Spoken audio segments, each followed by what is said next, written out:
This is a collage of different photos showing a diverse range of people. There is a transparent outline of a map of the world over top of these photos.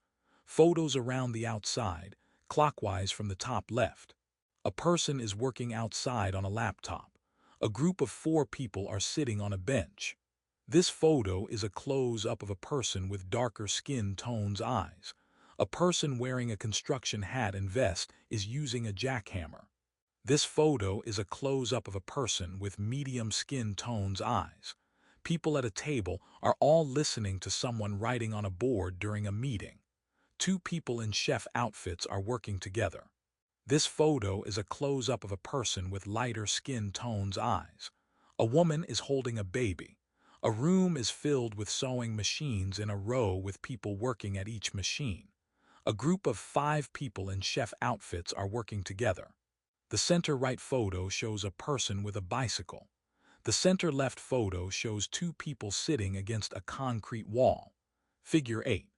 1. The globalization of the economy highlights one of the advantages of a diverse workforce that can interact effectively with customers all over the world. Credit outside, clockwise from top left. Modification of Gino Fino by Corey Zenker/Flickr, CC by 40. Credit. Modification of Look at That by Gabriel Rocha/Flickr, CC by 20. Credit. Modification of Eyes by dboybaker/Flickr, CC by 20. Credit. Modification of Doin' Work by Nick Allen/Flickr, CC by 20. Credit. Modification of Man Young Face by Gentlebeats/Pixabay, CC 0. Credit. Modification of Training by Corey Zenker/Flickr, CC by 40. Credit. Modification of Los Boleros by Agustin Ruiz/Flickr, CC by 20. Credit. Modification of Pithorgar to Darcholha on Nepal border in Uttarakhand, India, 158, by Rajkumar 1220/Flickr, CC by 20. Credit. Modification of Mother and Child by Peter Shanks/Flickr, CC by 20. Credit. Modification of Afghan Women at a Textile Factory in Kabul by Andrea Salazar/Wikimedia Commons, public domain. Credit. Modification of Open Kitchen by Dennis Wang/Flickr, CC by 20. Credit. Middle left. Modification of Begging for the Photographer by Pedro Ribeiro Simos/Flickr, CC by 20. Credit. Middle right. Modification of Calling It a Day by Staffan Schurz/Flickr, CC by 20. Chapter Outline. 8.1 Diversity and Inclusion in the Workforce. 8.2 Accommodating Different Abilities and Faiths. 8.3 Sexual Identification and Orientation. 8.4 Income Inequalities. 8.5 Animal Rights and the Implications for Business. Effective business managers in the 21st century need to be aware of a broad array of ethical choices they can make that affect their employees, their customers, and society as a whole. What these decisions have in common is the need for managers to recognize and respect the rights of all. Actively supporting human diversity at work, for instance, benefits the business organization as well as society on a broader level. Figure 8. 1. Thus, ethical managers recognize and accommodate the special needs of some employees, show respect for workers, different faiths, appreciate and accept their differing sexual orientations and identification, and ensure pay equity for all. Ethical managers are also tuned into public sentiment, such as calls by stakeholders to respect the rights of animals, and they monitor trends in these social attitudes, especially on social media. How would you, as a manager, ensure a workplace that values inclusion and diversity? How would you respond to employees who resisted such a workplace? How would you approach broader social concerns such as income inequality or animal rights? This chapter introduces the potential impacts on business of some of the most pressing social themes of our time, and it discusses ways managers can respect the rights of all and improve business results by choosing an ethical path. Learning objectives. By the end of this section, you will be able to Explain the benefits of employee diversity in the workplace. Discuss the challenges presented by workplace diversity. Diversity is not simply a box to be checked. Rather, it is an approach to business that unites ethical management and high performance. Business leaders in the global economy recognize the benefits of a diverse workforce and see it as an organizational strength, not as a mere slogan or a form of regulatory compliance with the law. They recognize that diversity can enhance performance and drive innovation. Conversely, adhering to the traditional business practices of the past can cost them talented employees and loyal customers. A study by global management consulting firm McKinsey & Company indicates that businesses with gender and ethnic diversity outperform others. According to Mike Dillon, Chief Diversity and Inclusion Officer for PwC in San Francisco, attracting, retaining, and developing a diverse group of professionals stirs innovation and drives growth. One living this goal means not only recruiting, hiring, and training talent from a wide demographic spectrum, but also including all employees in every aspect of the organization. Workplace diversity. The 21st century workplace features much greater diversity than was common even a couple of generations ago. Individuals who might once have faced employment challenges because of religious beliefs, ability differences, or sexual orientation now regularly join their peers in interview pools and on the job. Each may bring a new outlook and different information to the table. Employees can no longer take for granted that their coworkers think the same way they do. This pushes them to question their own assumptions, expand their understanding, and appreciate alternate viewpoints. The result is more creative ideas, approaches, and solutions. Thus, diversity may also enhance corporate decision-making.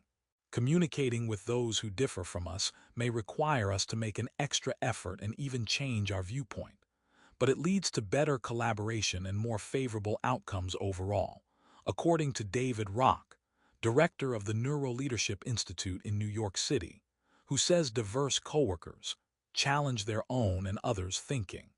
2. According to the Society for Human Resource Management, SHRM, organizational diversity now includes more than just racial, gender, and religious differences. It also encompasses different thinking styles and personality types, as well as other factors such as physical and cognitive abilities and sexual orientation, all of which influence the way people perceive the world. Finding the right mix of individuals to work on teams and creating the conditions in which they can excel are key business goals for today's leaders, given that collaboration has become a paradigm of the 21st century workplace, according to an SHRM article. 3. Attracting workers who are not all alike is an important first step in the process of achieving greater diversity. However, managers cannot stop there. Their goals must also encompass inclusion, or the engagement of all employees in the corporate culture. The far bigger challenge is how people interact with each other once they're on the job, says Howard J. Ross, founder and chief learning officer at Cook Ross, a consulting firm specializing in diversity. Diversity is being invited to the party. Inclusion is being asked to dance. Diversity is about the ingredients, the mix of people and perspectives. Inclusion is about the container, the place that allows employees to feel they belong, to feel both accepted and different. 4. Workplace diversity is not a new policy idea. Its origins date back to at least the passage of the Civil Rights Act of 1964, CRA, or before. Census figures show that women made up less than 29% of the civilian workforce when Congress passed Title VII of the CRA, prohibiting workplace discrimination.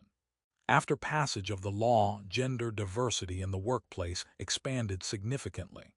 According to the U.S. Bureau of Labor Statistics, BLS, the percentage of women in the labor force increased from 48% in 1977 to a peak of 60% in 1999.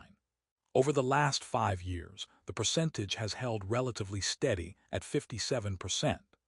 Over the past 40 years, the total number of women in the labor force has risen from 41 million in 1977 to 71 million in 2017. 5. The BLS projects that the number of women in the U.S. labor force will reach 92 million in 2050, an increase that far outstrips population growth. The statistical data show a similar trend for African American, Asian American, and Hispanic workers. Figure 8.2. Just before passage of the CRA in 1964, the percentages of minorities in the official on-the-books workforce were relatively small compared with their representation in the total population. In 1966, Asians accounted for just 0.5% of private sector employment, with Hispanics at 2.5% and African Americans at 8.2%. 6. However, Hispanic employment numbers have significantly increased since the CRA became law. They are expected to more than double from 15% in 2010 to 30% of the labor force in 2050. Similarly, Asian Americans are projected to increase their share from 5 to 8% between 2010 and 2050. This graphic shows 4 pie charts. 2 are titled Workforce Makeup by Race, 2010 to 2050, and 2 are titled Workforce Makeup by Ethnicity, 2010 to 2050. For workforce makeup by race, the left chart is for 2010 and is broken down into 81% white, 12% black, 5% Asian, and 2% all other.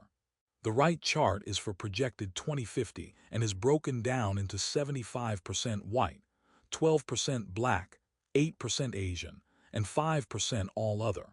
For workforce makeup by ethnicity, the left chart is for 2010 and is broken down into 85% non-Hispanic and 15% Hispanic.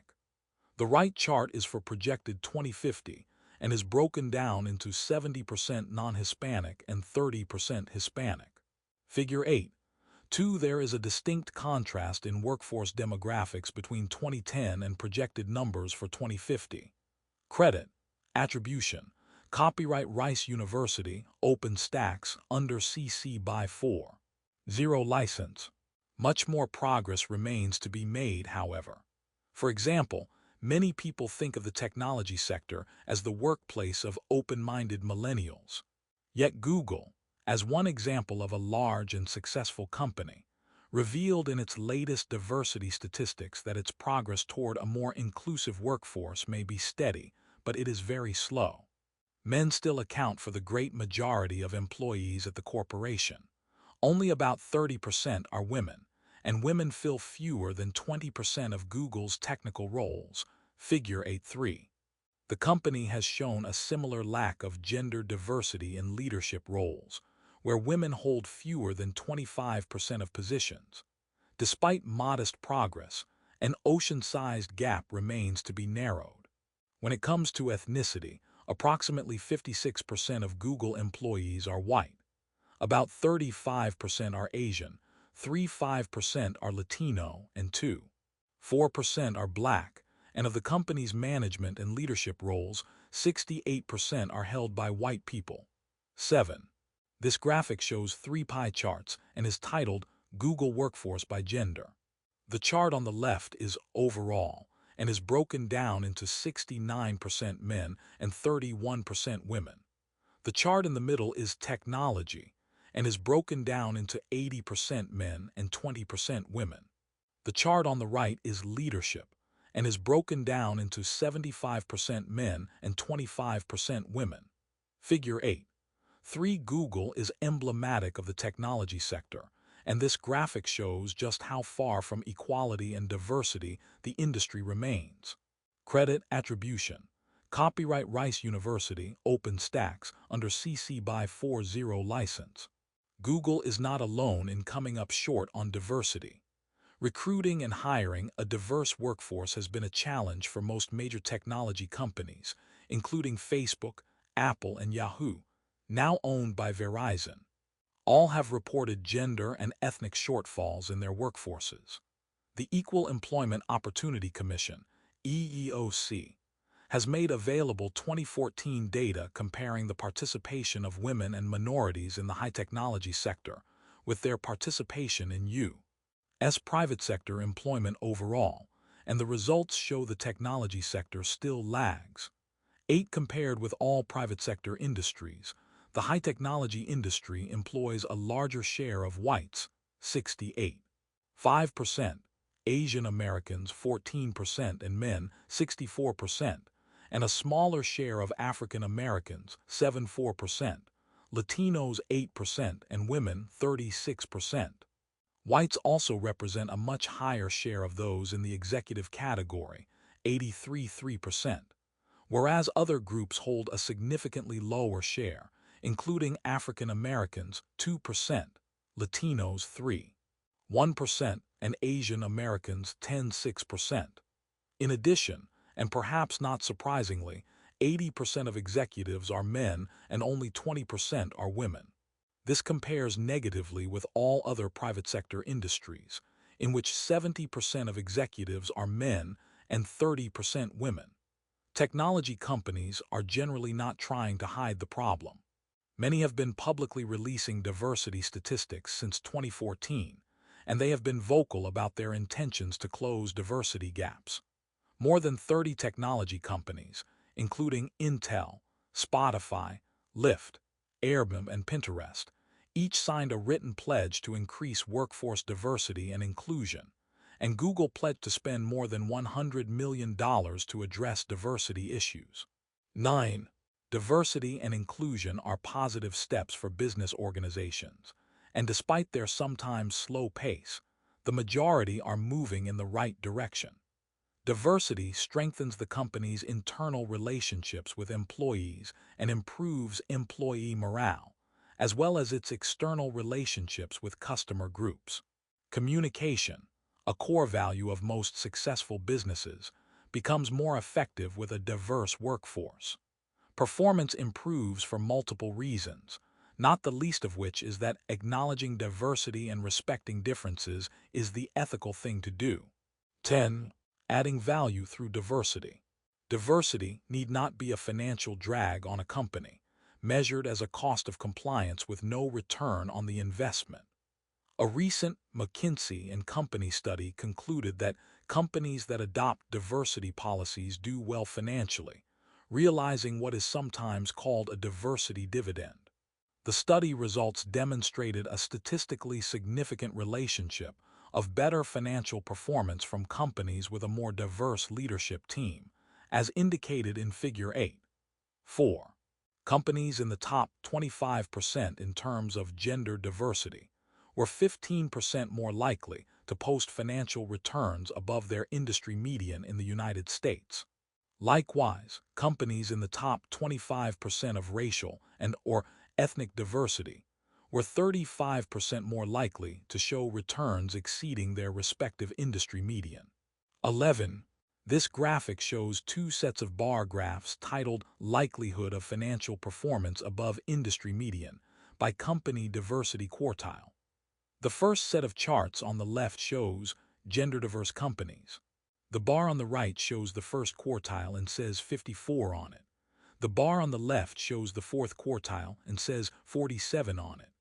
This section is shorter than the right bar, but above the bar is a section that says plus 15% that goes up to the height of the bar on the right. The second set of charts on the right shows ethically diverse companies. The bar on the right shows the first quartile and says 58 on it. The bar on the left shows the fourth quartile and says 43 on it.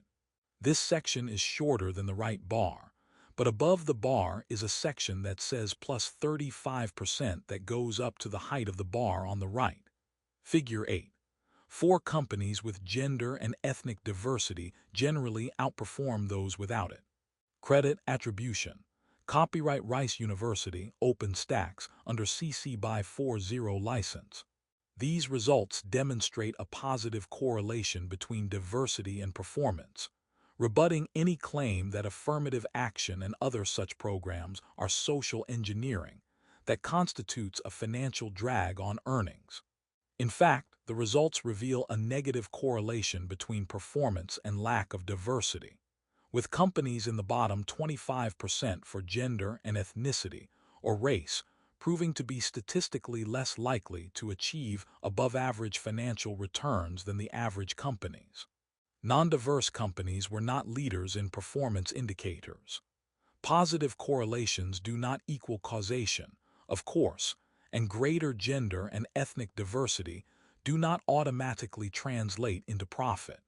Rather, as this chapter shows, they enhance creativity and decision-making, employee satisfaction, an ethical work environment, and customer goodwill, all of which, in turn, improve operations and boost performance. Diversity is not a concept that matters only for the rank-and-file workforce. It makes a difference at all levels of an organization. The McKinsey & Company study, which examined 20,000 firms in 90 countries, also found that companies in the top 25% for executive and/or board diversity had returns on equity more than 50% higher than those companies that ranked in the lowest 25%. Companies with a higher percentage of female executives tended to be more profitable. 12.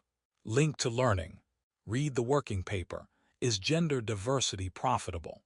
Evidence from a global survey from the Peterson Institute for International Economics for a closer look at the profitability of gender diversity. Achieving equal representation in employment based on demographic data is the ethical thing to do because it represents the essential American ideal of equal opportunity for all. It is a basic assumption of an egalitarian society that all have the same chance without being hindered by immutable characteristics. However, there are also directly relevant business reasons to do it. More diverse companies perform better, as we saw earlier in this chapter, but why? The reasons are intriguing and complex. Among them are that diversity improves a company's chances of attracting top talent, and that considering all points of view may lead to better decision-making. Diversity also improves customer experience and employee satisfaction. To achieve improved results, companies need to expand their definition of diversity beyond race and gender. For example, differences in age, experience, and country of residence may result in a more refined global mindset and cultural fluency, which can help companies succeed in international business. A salesperson may know the language of customers or potential customers from a specific region or country, for example, or a customer service representative may understand the norms of another culture. Diverse product development teams can grasp what a group of customers may want that is not currently being offered. Resorting to the same approaches repeatedly is not likely to result in breakthrough solutions. Diversity, however, provides usefully divergent perspectives on the business challenges companies face. New ideas help solve old problems. Another way diversity makes a positive contribution to the bottom line. The challenges of a diverse workforce. Diversity is not always an instant success. It can sometimes introduce workplace tensions and lead to significant challenges for a business to address. Some employees simply are slow to come around to a greater appreciation of the value of diversity because they may never have considered this perspective before. Others may be prejudiced and consequently attempt to undermine the success of diversity initiatives in general. In 2017, for example, a senior software engineer's memo criticizing Google's diversity initiatives was leaked, creating significant protests on social media and adverse publicity in national news outlets. 13. The memo asserted biological causes and men's higher drive for status to account for women's unequal representation in Google's technology departments and leadership. Google's response was quick. The engineer was fired, and statements were released emphasizing the company's commitment to diversity. 14. Although Google was applauded for its quick response, however, some argued that an employee should be free to express personal opinions without punishment, despite the fact that there is no right of free speech while at work in the private sector. In the latest development, The fired engineer and a coworker filed a class action lawsuit against Google on behalf of three specific groups of employees who claim they have been discriminated against by Google: whites, conservatives, and men. 15. This is not just the standard reverse discrimination lawsuit. It goes to the heart of the culture of diversity and one of its greatest challenges for management: the backlash against change. In February 2018, the National Labor Relations Board ruled that Google's termination of the engineer did not violate Federal Labor Law 16, and that Google had discharged the employee only for inappropriate but unprotected conduct or speech that demeaned women and had no relationship to any terms of employment. Although this ruling settles the administrative labor law aspect of the case, it has no effect on the private wrongful termination lawsuit filed by the engineer, which is still proceeding. Yet other employees are resistant to change in whatever form it takes. As inclusion initiatives and considerations of diversity become more prominent in employment practices, wise leaders should be prepared to fully explain the advantages to the company of greater diversity in the workforce, as well as making the appropriate accommodations to support it. Accommodations can take various forms. For example, if you hire more women, should you change the way you run meetings so everyone has a chance to be heard? Have you recognized that women returning to work after child-rearing may bring improved skills such as time management or the ability to work well under pressure? If you are hiring more people of different faiths, should you set aside a prayer room? Should you give out tickets to football games as incentives, or build team spirit with trips to a local bar? Your managers may need to accept that these initiatives may not suit everyone. Adherents of some faiths may abstain from alcohol, and some people prefer cultural events to sports.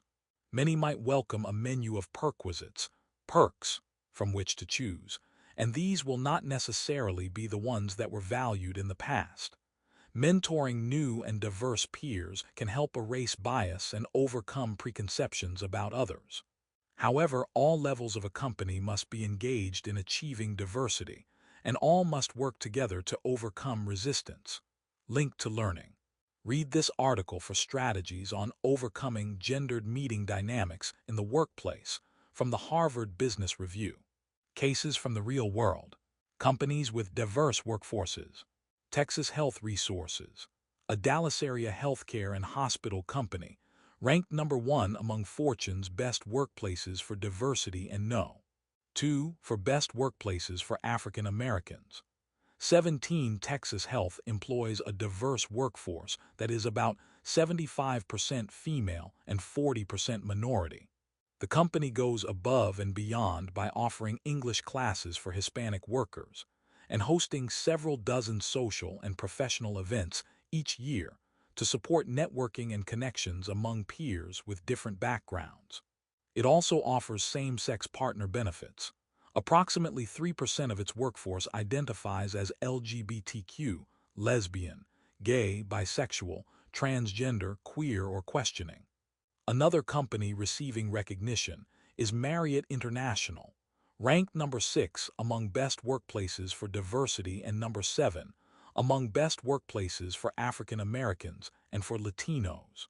African American, Latino, and other ethnic minorities account for about 65% of Marriott's 100,000 employees, and 15% of its executives are minorities. Marriott's president and CEO, Arne Sorensen, is recognized as an advocate for LGBTQ equality in the workplace, published an open letter on LinkedIn expressing his support for diversity, and entreating then-President-elect Donald Trump to use his position to advocate for inclusiveness. Everyone, no matter their sexual orientation or identity, gender, race, religion, disability, or ethnicity, should have an equal opportunity to get a job, start a business, or be served by a business, Sorensen wrote. Use your leadership to minimize divisiveness around these areas by letting people live their lives and by ensuring that they are treated equally in the public square. 18. Critical thinking. Is it possible that Texas Health and Marriott rank highly for diversity? Because the hospitality and healthcare industries tend to hire more women and minorities in general. Why or why not? Learning objectives. By the end of this section, you will be able to identify workplace accommodations often provided for persons with differing abilities. Describe workplace accommodations made for religious reasons. The traditional definition of diversity is broad, encompassing not only race, ethnicity, and gender, but also religious beliefs, national origin, and cognitive and physical abilities, as well as sexual preference or orientation. This section examines two of these categories, religion and ability, looking at how an ethical manager handles them as part of an overall diversity policy. In both cases, the concept of reasonable accommodation means an employer must try to allow for differences among the workforce. Protections for people with disabilities in the United States. The Americans with Disabilities Act, ADA, passed in 1990, stipulates that a person has a disability if he or she has a physical or mental impairment that reduces participation in a major life activity, such as work. An employer may not discriminate in offering employment to an individual who is diagnosed as having such a disability. Furthermore, if employment is offered, the employer is obliged to make reasonable accommodations to enable him or her to carry out normal job tasks. Making reasonable accommodations may include altering the physical workplace so it is readily accessible, restructuring a job, providing or modifying equipment or devices, or offering part-time or modified work schedules. Other accommodations could include providing readers, interpreters, or other necessary forms of assistance such as an assistive animal, figure 8.5. The ADA also prohibits discriminating against individuals with disabilities in providing access to government services, public accommodations, transportation, telecommunications, and other essential services. 19 Figure 8. 5. A person with a service dog can usually perform all the essential function of the job with some assistance. Credit DSC004 by Aberdeen Proving Ground/Flickr, CC by 2. 0. Access and accommodation for employees with physical or mental disabilities are good for business because they expand the potential pool of good workers. It is also ethical to have compassion for those who want to work and be contributing members of society. This principle holds for customers as well as employees. Recognizing the need for protection in this area, the federal government has enacted several laws to provide it. The Disability Rights Division of the U.S. Department of Justice lists 10 different federal laws protecting people with disabilities, including not only the ADA, but also laws such as the Rehabilitation Act, the Air Carrier Access Act, and the Architectural Barriers Act. Linked to learning, the EEOC is the primary federal agency responsible for enforcing the ADA, as well as Title VII of the Civil Rights Act of 1964, mentioned earlier in the chapter. It hears complaints, tries to settle cases through administrative action, and if cases cannot be settled, works with the Department of Justice to file lawsuits against violators. Visit the EEOC website to learn more. A key part of complying with the law is understanding and applying the concept of reasonableness.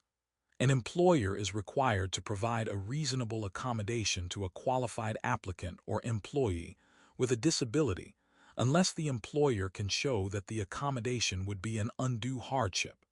That is, that it would require significant difficulty or expense. 20. The law does not require an employee to refer to the ADA or to disability or reasonable accommodation when requesting some type of assistance. Managers need to be able to recognize the variety of ways in which a request for an accommodation is communicated. For example, an employee might not specifically say, "I need a reasonable accommodation for my disability," but rather, "I'm having a hard time getting to work on time because of the medical treatments I'm undergoing." This example demonstrates a challenge employers may face under the ADA in properly identifying requests for accommodation. Cases from the real world: the ADA and Verizon attendance policy managers are usually sticklers about attendance, but Verizon recently learned an expensive lesson about its mandatory attendance policies from a 2011 class action lawsuit by employees and the EEOC. The suit asserted that Verizon denied reasonable accommodations to several hundred employees, disciplining or firing them for missing too many days of work, and refusing to make exceptions for those whose absences were caused by their disabilities. According to the EEOC, Verizon violated the ADA because its no-fault attendance policy was an inflexible and unreasonable one-size-fits-all rule. The EEOC required Verizon to pay $20 million to settle the suit, the largest single disability discrimination settlement in the agency's history. The settlement also forced Verizon to change its attendance policy to include reasonable accommodations for persons with disabilities. A third requirement was that Verizon provide regular training on ADA requirements to all managers responsible for administering attendance policies. Critical thinking: what are some specific rules that would fit within a fair and reasonable attendance policy? How would you decide whether an employee was taking advantage of an absenteeism policy? Managing religious diversity in the workplace: Title VII of the CRA, which governs non-discrimination, applies the same rules to the religious beliefs, or non-beliefs, of employees and job applicants as it does to race, gender, and other categories. The essence of the law mandates 4 tenets that all employers should follow: non-discrimination, non-harassment, non-retaliation, and reasonable accommodation. Regulations require that an employee notify the employer of a bona fide religious belief for which he or she wants protection, but the employee need not expressly request a specific accommodation. The employer must consider all possible accommodations that do not require violating the individual's beliefs and/or practices, such as allowing time off, Figure 8.6. However, the accommodation need not pose undue hardship on the firm in terms of either scheduling or financial sacrifice. The employer must present proof of hardship if it decides it cannot offer an accommodation. Figure 8.6. This calendar shows the significant number of holidays and observances an employer must consider with regard to time-off policies, including holidays of the 3 major religions, secular days, and other traditional days off. It may be a challenge to give everyone all preferred days off. Credit: modification of 2019 calendar by Firkin/OpenClipart, public domain. Some cases of accommodation are based on cultural heritage rather than religion. What would you do? Can everyone's wishes be accommodated? You are a manager in a large Texas-based oil and gas company planning an annual summer company picnic and barbecue on the weekend of June 19. The oil industry has a long tradition of outdoor barbecues, and this one is a big morale-building event. However, June 19 is Juneteenth, the day on which news of the Emancipation Proclamation reached slaves in Texas in 1865. Several African American employees always attend the barbecue event and are looking forward to it, but they also want to celebrate Emancipation Day, rich in history and culture, and accompanied by its own official event. The picnic date cannot be easily rescheduled because of all the catering arrangements that had to be made. Critical thinking: is there a way to permit some employees to celebrate both occasions without inconveniencing others who will be attending only one? What would you do as the manager, keeping in mind that you do not want to offend anyone? Reasonable accommodation may require more than just a couple of hours off to go to weekly worship or to celebrate a holiday. It may extend to dress and uniform requirements, grooming rules, work rules and responsibilities, religious expression and displays, prayer or meditation rooms, and dietary issues. Link to learning the Sikh faith dates to roughly the 14th century in India. Its practitioners have made their way to many Western nations, including the United Kingdom, Canada, Italy, and the United States. Sikhs in the West have experienced discrimination due to the distinctive turbans adult males wear, which are sometimes mistaken for Islamic apparel. Men are also required to wear a dagger called a kirpan. California law permits religious observers to wear a sheathed dagger openly, but not hidden away. Watch this video showing a San Joaquin County Sheriff's sergeant explaining the accommodation given to Sikhs to wear a kirpan in public to learn more. How comfortable are you with permitting daggers to be carried openly in the workplace? The law also protects those who do not have traditional beliefs. In Welsh v. United States, 1970, the Supreme Court ruled that any belief occupying a place parallel to that filled by the God of those admittedly qualifying for the exception is covered by the law. 21. A non-theistic value system consisting of personal, moral, or ethical beliefs that is sincerely held with the strength of traditional religious views is deserving of protection. Protected individuals need not have a religion. Indeed, if atheist or agnostic, they may have no religion at all. Religion has become a hot-button issue for some political groups in the United States. Religious tolerance is the official national policy enshrined in the Constitution, but it has come under attack by some who want to label the United States an exclusively Christian nation. Cases from the real world: the Abercrombie and Fitch religious discrimination case. The U.S. Supreme Court, in a 2015 case involving Abercrombie and Fitch, ruled that an employer may not refuse to hire an applicant for work if the employer was motivated by avoiding the need to accommodate a religious practice, and that doing so violates the prohibition against religious discrimination contained in the CRA of 1964, Title VII. According to the EEOC General Counsel, David Lopez, this case is about defending the American principles of religious freedom and tolerance. This decision is a victory for our increasingly diverse society. 22. The case arose when, as part of her Muslim faith, a teenage girl named Samantha Alof wore a hijab headscarf to a job interview with Abercrombie and Fitch.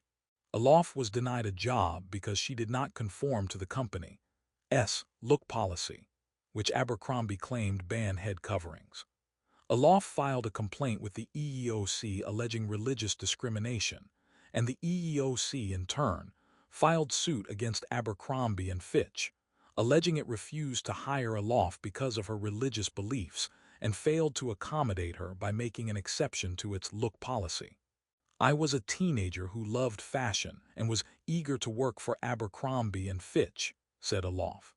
Observance of my faith should not have prevented me from getting a job. I am glad that I stood up for my rights, and happy that the EEOC was there for me and took my complaint to the courts. I am grateful to the Supreme Court for the decision, and hope that other people realize that this type of discrimination is wrong and the EEOC is there to help. 23. Critical thinking. Does a retail clothing store have an interest in employee appearance that it can justify in terms of customer sales? Does it matter to you what a sales associate looks like when you shop for clothes? Why or why not? Learning objectives. By the end of this section, you will be able to explain how sexual identification and orientation are protected by law, discuss the ethical issues raised in the workplace by differences in sexual identification and orientation, as society expands its understanding and appreciation of sexual orientation and identity. Companies and managers must adopt a more inclusive perspective that keeps pace with evolving norms. Successful managers are those who are willing to create a more welcoming work environment for all employees, given the wide array of sexual orientations and identities evident today. Legal protections. Workplace discrimination in this area means treating someone differently solely because of his or her sexual identification or sexual orientation, which can include, but is not limited to, identification as gay or lesbian, homosexual, bisexual, transsexual, or straight heterosexual. discrimination may also be based on an individual's association with someone of a different sexual orientation. Forms that such discrimination may take in the workplace include denial of opportunities, termination, and sexual assault, as well as the use of offensive terms, stereotyping, and other harassment. Although the U.S. Supreme Court ruled in United States v. Windsor, 2013, that Section 3 of the 1996 Defense of Marriage Act, which had restricted the federal interpretations of marriage and spouse to opposite-sex unions, was unconstitutional and guaranteed same-sex couples the right to marry in Obergefell v. Hodges 2015. 24 Marital status has little or no direct applicability to the circumstances of someone's employment. In terms of legal protections at work, the LGBTQ community had been at a disadvantage because Title VII of the CRA was not interpreted to address sexual orientation, and federal law did not prohibit discrimination based on this characteristic. In the 2020 Supreme Court case, Bostock v. Clayton County, the court held that discrimination based on sex includes discrimination based on sexual orientation and gender identity. Figure 8. 7. In addition to federal laws, many states have laws that provide protections and guarantees to LGBTQ people. Attribution. Copyright Rice University, OpenStax, under CC by 4. 0. License. While the 2020 Supreme Court decision extended protection in terms of employment considerations, discrimination in other forms remains. For example, a proposed law named the Equality Act is a federal LGBTQ non-discrimination bill that would provide protections for LGBTQ individuals in employment, housing, credit, and education. But unless and until it passes, it remains up to the business community to provide protections consistent with those provided under federal law for other employees or applicants. Ethical considerations. In the absence of a specific law, LGBTQ issues present a unique opportunity for ethical leadership. Many companies choose to do the ethically and socially responsible thing and treat all workers equally. For example, by extending the same benefits to same-sex partners that they extend to opposite-sex spouses. Ethical leaders are also willing to listen and be considerate when dealing with employees who may still be coming to an understanding of their sexual identification. Financial and performance-related considerations come into play as well. Denver Investments recently analyzed the stock performance of companies before and after their adoption of LGBTQ-inclusive workplace policies. 25. The number of companies outperforming their peers in various industries increased after companies adopted LGBTQ-inclusive workplace policies. Once again, being ethical does not mean losing money or performing poorly. In fact, states that have passed legislation considered anti-LGBTQ by the wider U.S. community, such as the Religious Freedom Restoration Act in Indiana or North Carolina's HB 2, the infamous bathroom bill that would require transgender individuals to use the restroom corresponding with their birth certificate, have experienced significant economic pushback. These states have seen statewide and targeted boycotts by consumers, major corporations, national organizations such as the National Collegiate Athletic Association, and even other cities and states. 26. In 2016, in response to HB 2, nearly 70 large U.S. companies, including American Airlines, Apple, DuPont, General Electric, IBM, Morgan Stanley, and Walmart, signed an amicus, friend of the court, brief, in opposition to the unpopular North Carolina bill. 27. In 2017, the North Carolina legislature replaced the law, and a 2019 court settlement substantially altered it. However, the remaining North Carolina law limits local municipalities' protections for LGBTQ people. Indiana's Religious Freedom Restoration Act evoked a similar backlash in 2015 and public criticism from U.S. businesses. To assess LGBTQ equality policies at a corporate level, The Human Rights Campaign Foundation publishes an annual Corporate Equality Index, CEI, of approximately 1,000 large U.S. companies and scores each on a scale of 0 to 100 on the basis of how LGBTQ-friendly its benefits and employment policies are. Figure 8. 8.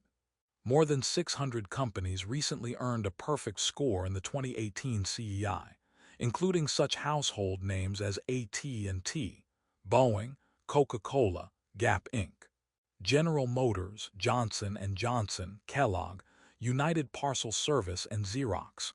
28 learning objectives. By the end of this section, you will be able to explain why income inequality is a problem for the United States and the world, analyze the effects of income inequality on the middle class, describe possible solutions to the problem of income inequality, the gap in earnings between the United States, affluent upper class, and the rest of the country continues to grow every year. The imbalance in the distribution of income among the participants of an economy, or income inequality, is an enormous challenge for U.S. businesses and for society. The middle class, often called the engine of growth and prosperity, is shrinking, and new ethical, cultural, and economic problems are following from that change. Some identify income inequality as an ethical problem, some as an economic problem. Perhaps it is both. This section will address income inequality and the way it affects U.S. businesses and consumers.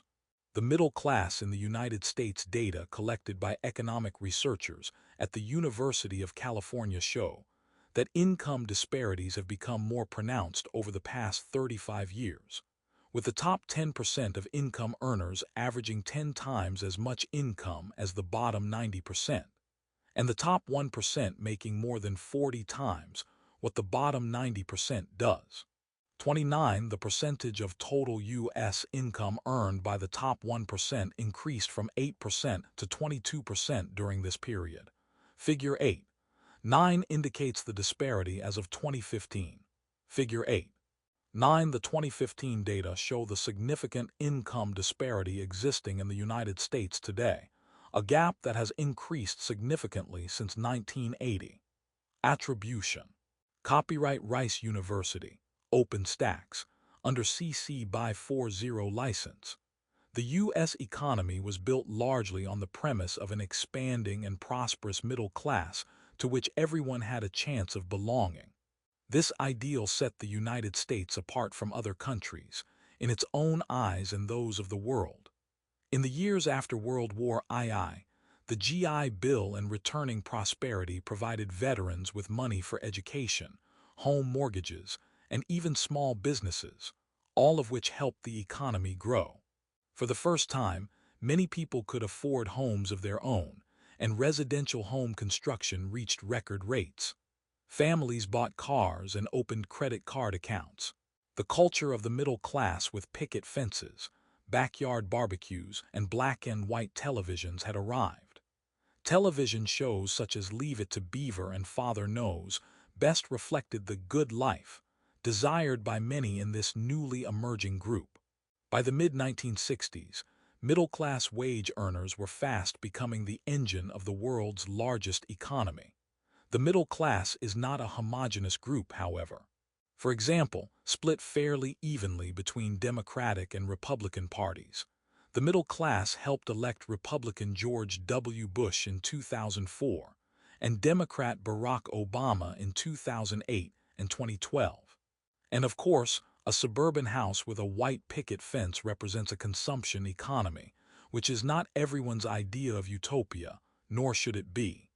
More importantly, not everyone had equal access to this ideal.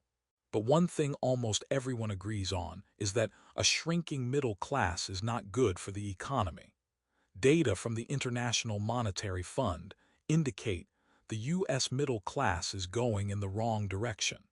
Only 1/4% of all U.S. households have moved up from the middle to the upper income bracket since 2000, while 12 times that many have slid to the lower income bracket. That is a complete reversal from the period between 1970 and 2000, when middle-income households were more likely to move up than down. According to Business Insider, the U.S. middle class is hollowing out, and it's hurting U.S. economic growth.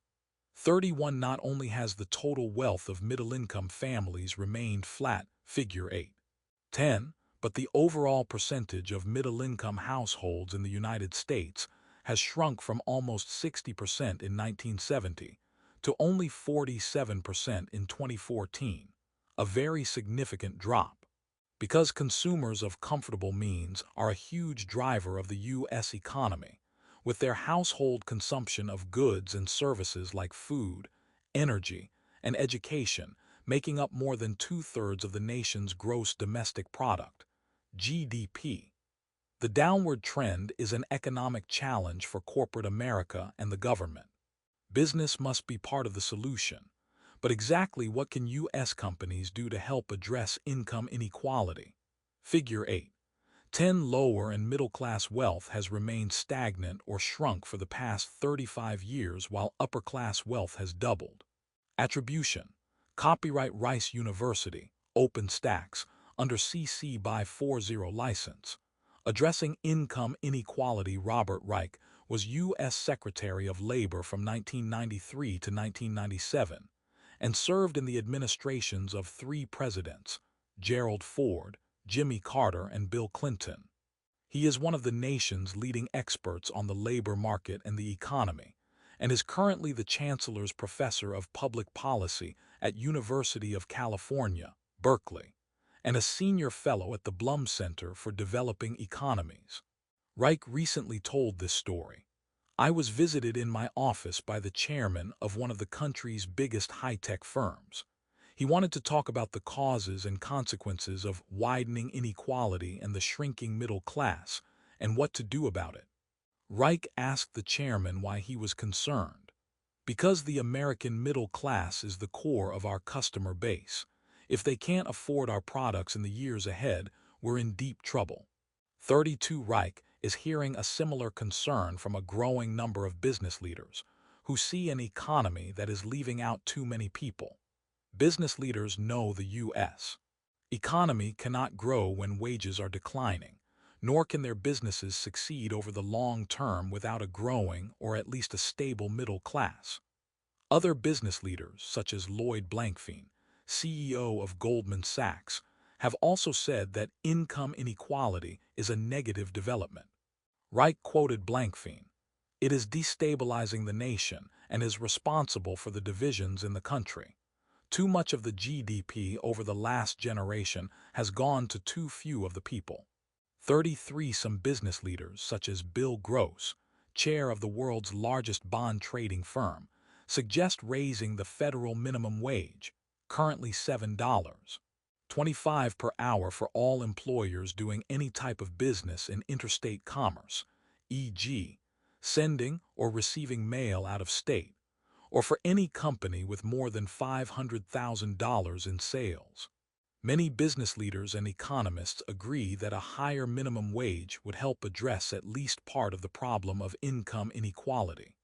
Industrialized economies function best when income inequality is minimal, according to Gross and others who advocate for policies that bring the power of workers and corporations back into balance. 34 A hike in the minimum wage affects middle-class workers in two ways. First, it is a direct help to those who are part of a two-earner family at the lower end of the middle class, giving them more income to spend on necessities. Second, many higher-paid workers earn a wage that is tied to the minimum wage. Their salaries would increase as well. Without congressional action to raise the minimum wage, states have taken the lead, along with businesses that are voluntarily raising their own minimum wage. 29 states have minimum wages that exceed the federal rate of $7.25 per hour. Costco, TJ Maxx, Marshalls, IKEA, Starbucks, Gap, In-N-Out Burger, Whole Foods, Ben & Jerry's, Shake Shack, and McDonald's have also raised minimum wages in the past 2 years. Target recently announced a rise in its minimum wage to $11 per hour, and banks, including Wells Fargo, PNC Financial Services, and Fifth Third Bank, announced a $15 minimum wage. 35 link to learning. Go to the National Conference of State Legislatures website for information about various laws in each state, and to look up the minimum wage law in your state. The American Sustainable Business Council, in conjunction with Business for a Fair Wage, surveyed more than 500 small businesses, and the results were surprising. A clear majority, 58%, 66%, depending on region, supported raising the minimum wage to at least $10 per hour. 36 business owners were not simply being ethical. Most understand that their business would benefit from an increase in consumers' purchasing power, and that this, in turn, would help the general economy. Frank Knapp, CEO of the South Carolina Small Business Chamber of Commerce representing 5,000 business owners, said a higher minimum wage will put more money in the hands of 300,000 South Carolinians who make less than $10 per hour, and they will spend it here in our local economies. This minimum wage increase will also benefit another 150,000 employees who will have their wages adjusted. The resulting net $500 million increase in state GDP will be good for small businesses and good for the economy of South Carolina. 37. In addition to paying a higher wage, businesses can help workers move to or stay in the middle class in other ways. For decades, some companies have hired many full-time workers as independent contractors because it saves them money on a variety of employee benefits they do not have to offer as a result. However, that practice shifts the burden to the workers, who now have to pay the full cost of their health insurance, workers' compensation, unemployment benefits, time off, and payroll taxes. A recent Department of Labor study indicates that employer costs for employee compensation averaged $35, $64 per hour worked in September 2017. Wages and salaries averaged $24, $33 per hour worked and accounted for 68% of these costs, whereas benefit costs averaged $11, $31, and accounted for the remaining 32%. 38. That means if employees on the payroll were paid as independent contractors, their pay would effectively be about one-third less, assuming they purchased benefits on their own. The 30% difference companies save by hiring independent contractors is often the margin between being in the middle class and falling below it. Ethics across time and cultures falling out of the middle class. Imagine a child living in a house with no power for lights, heat, or cooking, embarrassed to invite friends over to play or study, and not understanding what happened to a once normal life. This is a story many middle-class families in the United States think could happen only to someone else, never to them. However, an HBO documentary entitled American Winter suggests the opposite is true. Many seemingly solid middle-class families can slip all too easily into the lower class, into poverty, in houses that are dark with empty refrigerators. The film, set in Portland, Oregon, tells the story of an economic tragedy. Families that were once financially stable are now barely keeping their heads above water. A needed job was outsourced or given to an independent contractor, or a raise failed to come even as necessities kept getting more expensive. The families had to try to pay for health care or make a mortgage payment when their bank account was overdrawn. Once proud middle-class workers talk about the shame of having to ask friends for help or turn to public assistance as a last resort. The fall of the U.S. middle class is more than a line on an economic chart. It is a cold reality for many families who never saw it coming. Critical thinking. Does a company have an ethical duty to find a balance between remaining profitable and paying all workers a decent living wage? Why or why not? Who decides what constitutes a fair wage? How would you explain to a board of directors your decision to pay entry-level workers a higher wage than required by law? Yet sympathy for raising the minimum wage at either the federal or state level to sustain the middle class or reduce poverty in general has not been unanimous.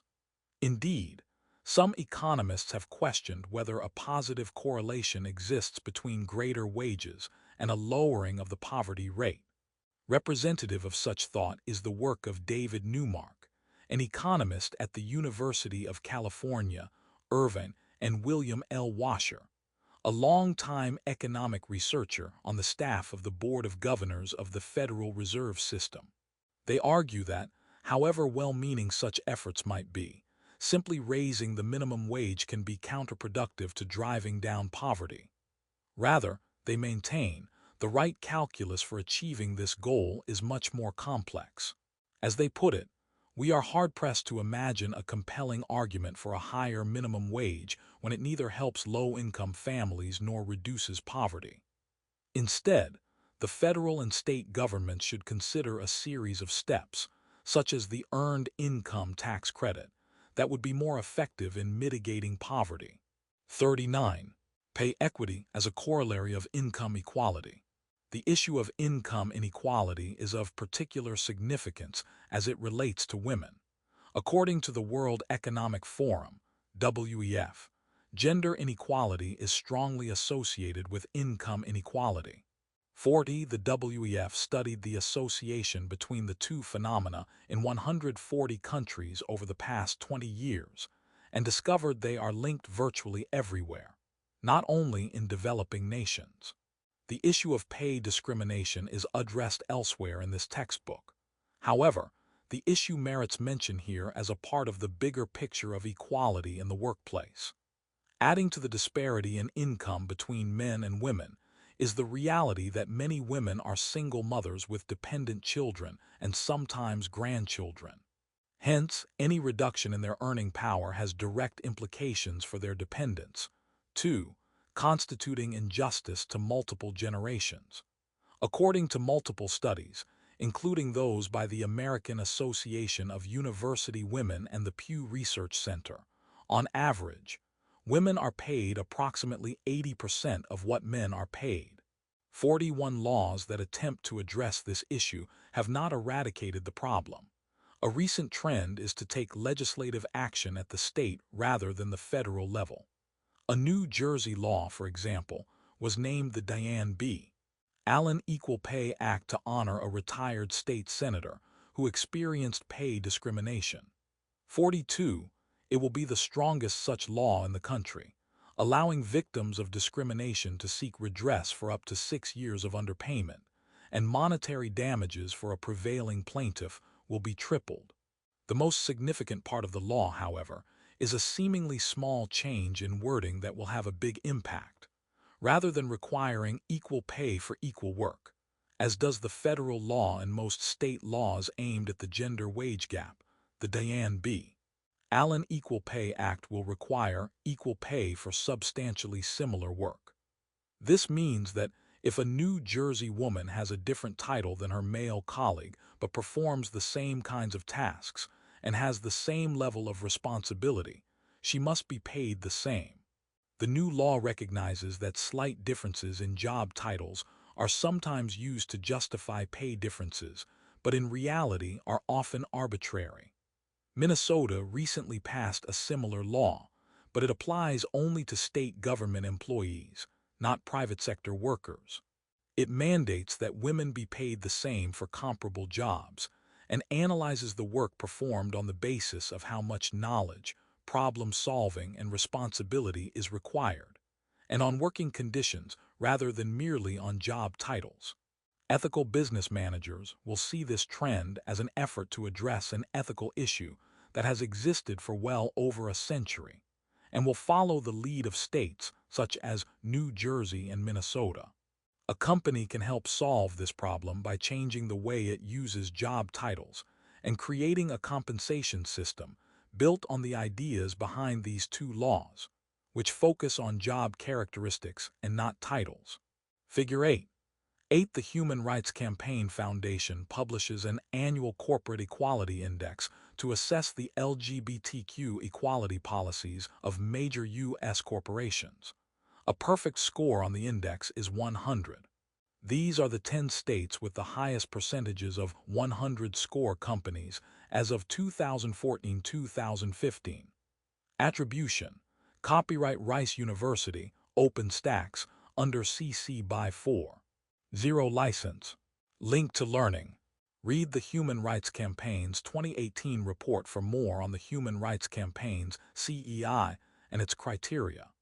Another organization tracking LGBTQ equality and inclusion in the workplace is the National LGBT Chamber of Commerce, which issues third-party certification for businesses that are majority-owned by LGBT individuals. There are currently more than 1,000 LGBT-certified business enterprises across the country, although California, New York, Texas, Florida, and Georgia account for approximately 50% of them. Although these are all top-ranked states for new business startups in general, they are also home to multiple Fortune 500 companies whose diversity programs encourage LGBT-certified businesses to become part of their supply chains. Examples of large LGBT-friendly companies with headquarters in these states are American Airlines, J.P. Morgan Chase, SunTrust Bank, and Pacific Gas and Electric. Learning objectives. By the end of this section, you will be able to explain rising concerns about corporate treatment of animals. Explain the concept of agribusiness ethics. Describe the financial implications of animal ethics for business. Ethical questions about our treatment of animals arise in several different industries, such as agriculture, medicine, and cosmetics.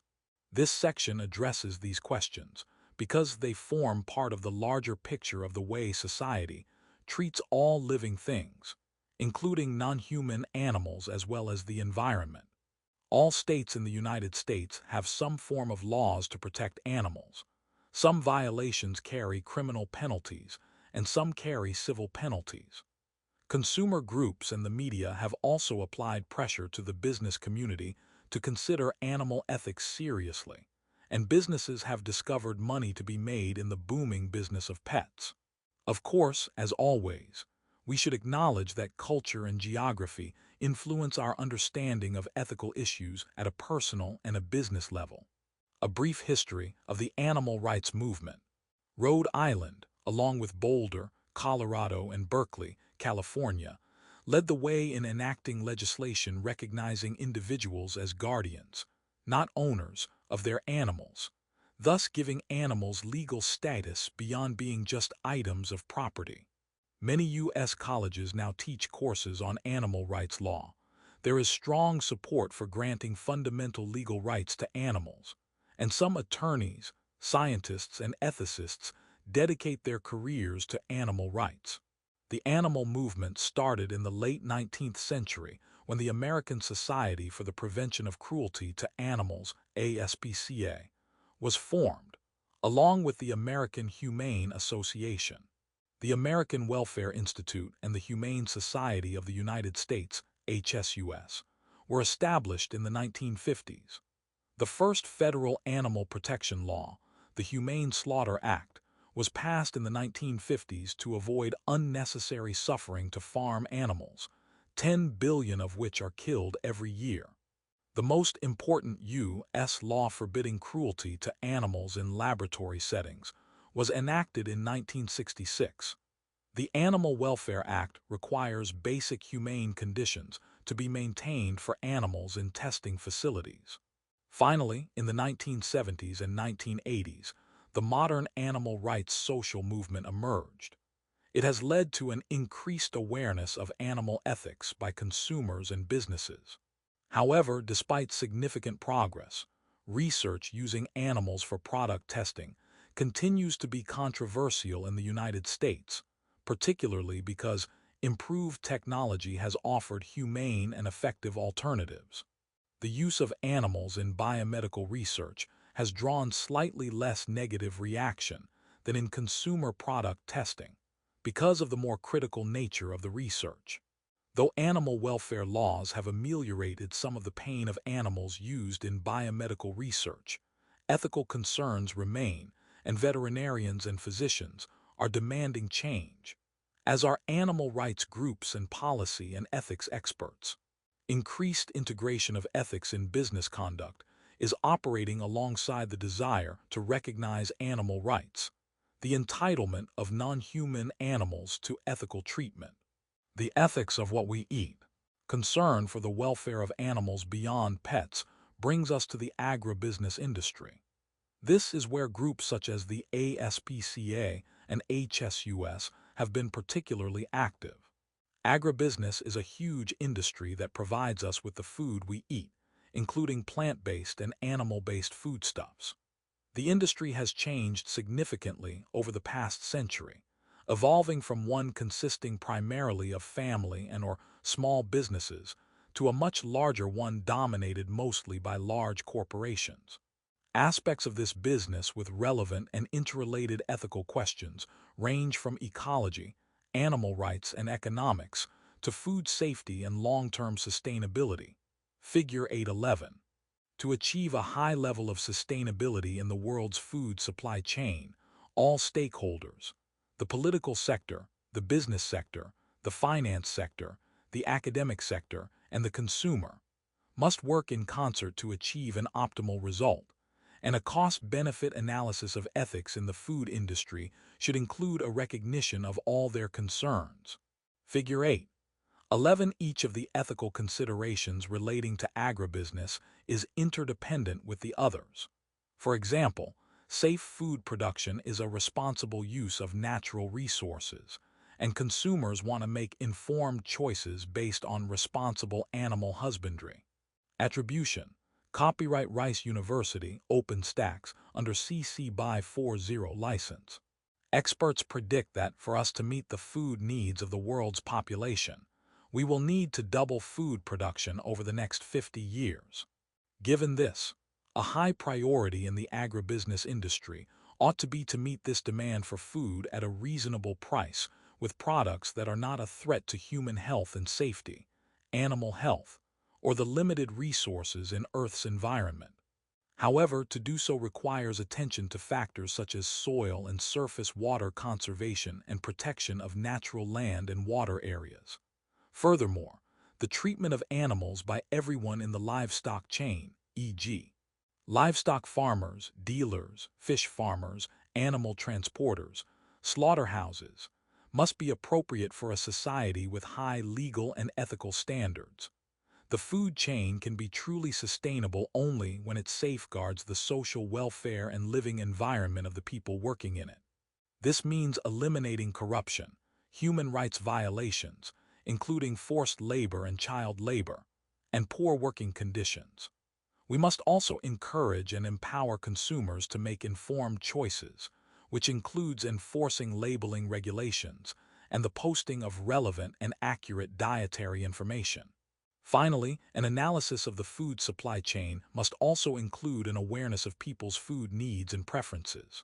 For example, the fact that growing numbers of consumers are adopting vegetarian, vegan, gluten-free, or non-genetically modified organism diets is now apparent at responsive restaurants, grocery stores, and employer-provided cafes. For many, the ethical treatment of animals remains a philosophically issue. However, some rules about what foods are morally acceptable and how they are prepared for consumption, e.g., halal or kosher, are also grounded in faith, so animal rights have religious implications too. All in all, consumers' growing ethical sensitivity about what we eat could ultimately transform agribusiness. More acreage might be assigned to growing fruits and vegetables relative to those given over to livestock grazing, for instance, or revelations about slaughterhouse processes may reduce our acceptance of the ways in which meat is processed for consumption. The economic consequences for agribusiness of such changes are difficult to underestimate. Linked to learning. Peter Singer is an Australian-born philosopher who has teaching appointments at Princeton University and Monash University in Australia. His book Animal Liberation, originally published in 1975 but revised many times since, serves as a sort of Bible for the animal rights movement. Yet Singer is highly controversial because he argues that some humans have fewer cognitive skills than some animals. Therefore, if we determine what we eat on the basis of sentience, the ability to think and/or feel pain, then many animals we eat should be off limits. Watch Singers Talk, The Ethics of What We Eat, which was recorded at Williams College in December 2009 as an introduction to Singer's philosophy. The use of animals in medical and cosmetic research. Viewpoints about animals used in medical research are changing in very significant ways and have resulted in a variety of initiatives seeking alternatives to animal testing. As an example, in conjunction with professionals from human and veterinary medicine and the law, the Yale University Hastings Program in Ethics and Health Policy, a bioethics research institute, is seeking alternatives to animal testing that focus on animal welfare. Animals such as monkeys and dogs are used in medical research ranging from the study of Parkinson's disease to toxicity testing and studies of drug interactions and allergies. There is no question that medical research is a valuable and important practice. The question is whether the use of animals is a necessary or even best practice for producing the most reliable results. Alternatives include the use of patient drug databases, virtual drug trials, computer models and simulations, and non-invasive imaging techniques such as magnetic resonance imaging and computed tomography scans. 43 other techniques, such as microdosing, use humans not as test animals, but as a means to improve the accuracy and reliability of test results. In vitro methods based on human cell and tissue cultures, stem cells, and genetic testing methods are also increasingly available. As for consumer product testing, which produces the loudest outcry, the Federal Food, Drug, and Cosmetic Act does not require that animal tests be conducted to demonstrate the safety of cosmetics. Rather, companies test formulations on animals in an attempt to protect themselves from liability if a consumer is harmed by a product. However, a significant amount of new research shows that consumer products such as cosmetics can be accurately tested for safety without the abuse of animals. Some companies may resist altering their methods of conducting research, but a growing number are now realizing that their customers are demanding a change, regulating the use of animals in research and testing. Like virtually every other industrialized nation, the United States permits medical experimentation on animals, with few limitations, assuming sufficient scientific justification. The goal of any laws that exist is not to ban such tests, but rather to limit unnecessary animal suffering by establishing standards for the humane treatment and housing of animals in laboratories. As explained by Stephen Latham, the director of the Interdisciplinary Center for Bioethics at Yale, 4 possible legal and regulatory approaches to animal testing vary on a continuum from strong government regulation and monitoring of all experimentation at one end, to a self-regulated approach that depends on the ethics of the researchers at the other end. The United Kingdom has the most significant regulatory scheme, whereas Japan uses the self-regulation approach. The U.S. approach is somewhere in the middle, the result of a gradual blending of the two approaches.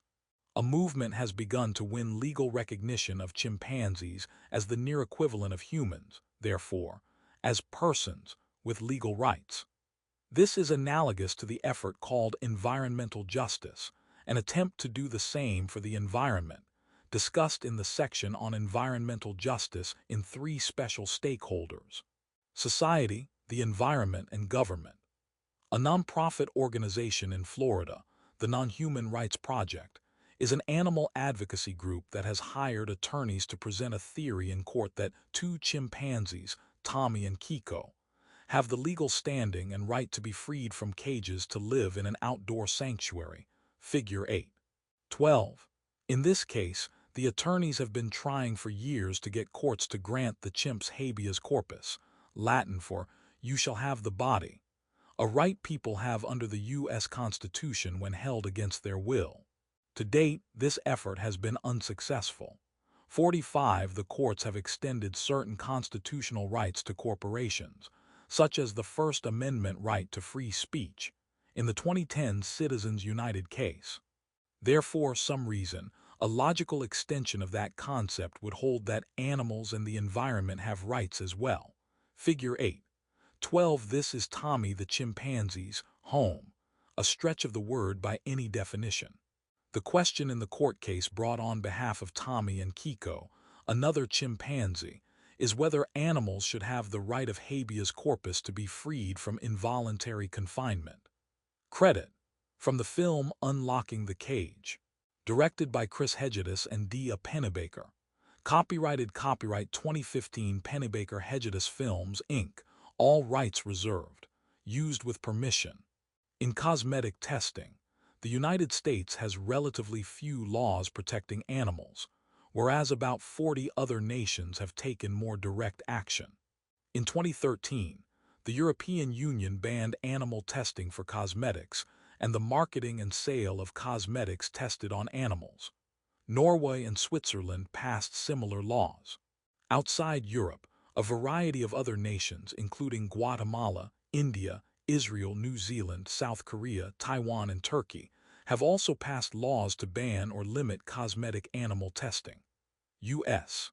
Cosmetic companies will not be able to sell their products in any of these countries unless they change their practices.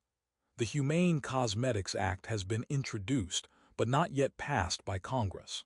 If enacted, it would end cosmetics testing on animals in the United States and ban the import of animal-tested cosmetics.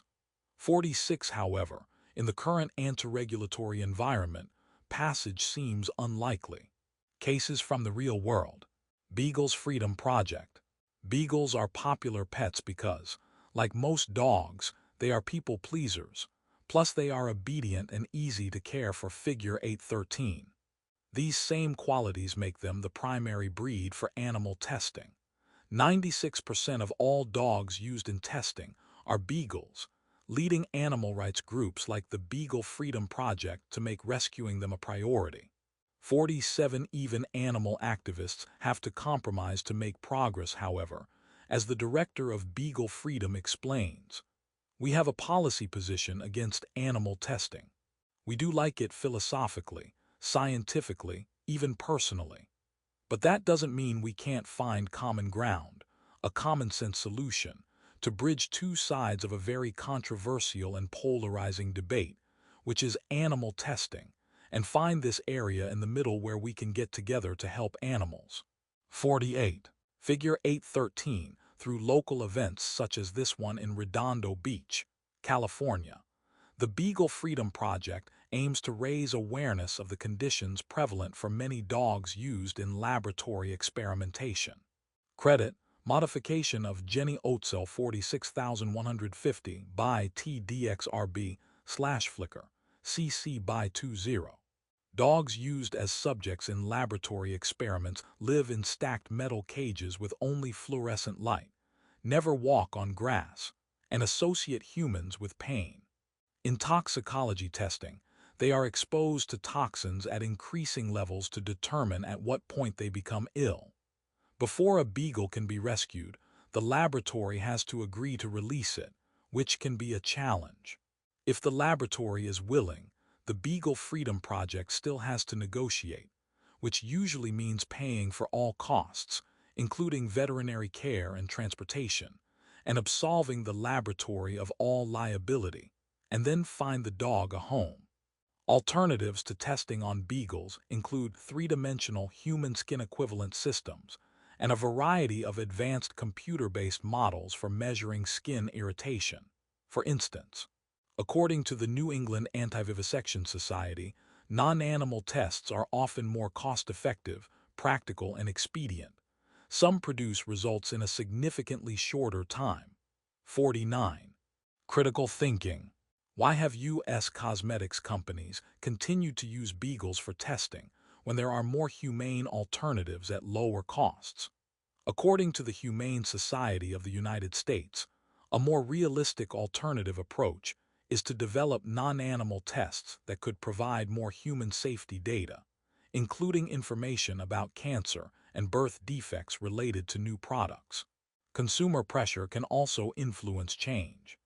If consumer purchases demonstrate a preference for cruelty-free cosmetics and support ending cosmetics animal testing, businesses will get the message. Almost 100 companies have already ceased testing cosmetics on animals, including The Body Shop, Burt's Bees, ELF Cosmetics, Lush, and Tom S. of Maine. Lists of such firms are maintained by People for the Ethical Treatment of Animals and similar organizations. 50. Link to Learning. Cruelty Free International is an organization working to end animal experiments worldwide. It provides information about products that are not tested on animals in an effort to help consumers become more aware of the issues. Take a look at the Cruelty Free International website to learn more. Companies will be wise to adapt to the increasing level of public awareness and consumer expectations, not least because U.S. culture now incorporates pets in almost every aspect of life. Dogs, cats, and other animals function as therapy pets for patients and those experiencing stress. An Uber-style dog service will bring dogs to work or school for a few minutes of companionship. Pets visit hospitals and act as service animals, appearing in restaurants, campuses, and workplaces where they would have been prohibited as recently as 10 years ago. According to the American Pet Products Association, APPA, a trade group, 2/3 of U.S. households own a pet, and pet industry sales have tripled in the past 15 years. 51. The APPA estimates U.S. spending on pets will reach almost $70 billion a year by 2018. People are fascinated by pets. We act and spend on them as if they were our children, says New York University sociology professor Colin Jerolmack, who studies animals in society. 52. As people increasingly want to include pets in all aspects of life, new and different industries have emerged and will continue to do so, such as tourism centered on the presence of pets and retail opportunities such as health insurance for animals, upscale stores, and new products specifically tailored for pets. With interest in pets at an all-time high, businesses cannot ignore the trend, either in terms of revenue to be earned or in terms of the ethical treatment of their fellow animals in laboratories.